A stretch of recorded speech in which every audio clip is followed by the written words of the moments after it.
अस्सलाम वालेकुम प्यारे पढ़ने वालों, उम्मीद करता हूँ आप सब खैरियत से होंगे। ये वीडियो ख़ास कर उन बच्चों के लिए है जो अपनी बेसिक कामयाबी से पार कर चुके हैं और अपने एडवांस लेवल में आ चुके हैं और अब वो हायर इंग्लिश पढ़ रहे हैं।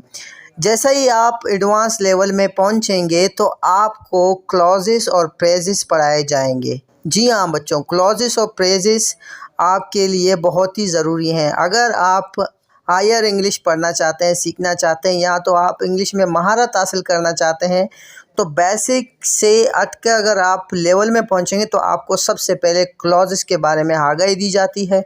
और क्लॉजेस जो है इम्पॉर्टेंट, मैं कहता हूँ मेरी नज़र में is the most important element in learning English. Okay, अगर आप इंग्लिश लर्निंग करना चाहते हैं तो क्लॉजेस से आप फरामोश नहीं हो सकते।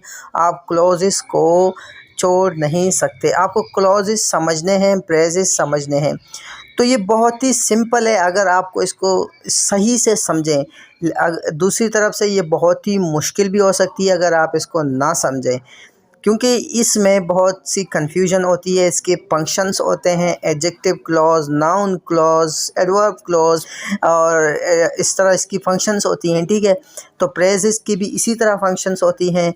इसके दो टाइप्स होते हैं, डिपेंडेंट क्लॉज, इंडिपेंडेंट क्लॉज। तो ये सारी चीज़ें आपको बहुत ही कंफ्यूज करेंगे, लेकिन आपको टेंशन लेने की ज़रूरत नहीं है, आपको घबराने की ज़रूरत नहीं है। क्यों? क्योंकि मैं हूँ आपके साथ और मैं आपको हर वक्त आसान तरीका बताता हूँ, और वो तरीका बताता हूँ जो आप जिसे अच्छे तरीके से समझें। तो बच्चों, जैसे कि हम पढ़ रहे हैं क्लॉज, ठीक है। क्लॉज इसकी एक्यूरेट प्रोनाउंसिएशन है, ठीक है, इसकी आवाज़ है क्लॉज, ठीक है। जैसे कि आप आयर हैं थोड़ी बहुत, अभी हम अंग्रेज़ी में भी बात करेंगे, क्योंकि आप तो समझ सकते हैं क्योंकि आप आयर इंग्लिश में आए हैं। अगर आप बेसिक हैं तो आप अभी से इस वीडियो को स्किप कर सकते हैं। शुक्रिया। तो the definition of this word is that a clause is a group of words that contains a subject and a main verb. Okay, main verb यहाँ पे ऐड नहीं है तो main verb मैंने ऐड कर दी। तो इट्स सेइंग दैट क्लॉज जो है ग्रुप ऑफ वर्ड्स है, यानी 2-3 वर्ड्स जमा हुए हैं, एक से ज़्यादा वर्ड्स जमा हुए हैं, एक ग्रुप बनी है। लेकिन उन दोनों वर्ड या तीनों वर्डों में हर हाल में 2 चीज़ होंगे, तभी वो क्लॉज कहलाएगा। समझ में आ रही है? यानी 2 या 3 वर्ड आपस में मिलेंगे, लेकिन ज़रूर है कि इनमें 2 चीज़ें हों। कौन सी चीज़ें हों? सब्जेक्ट हो और मेन वर्ब हो।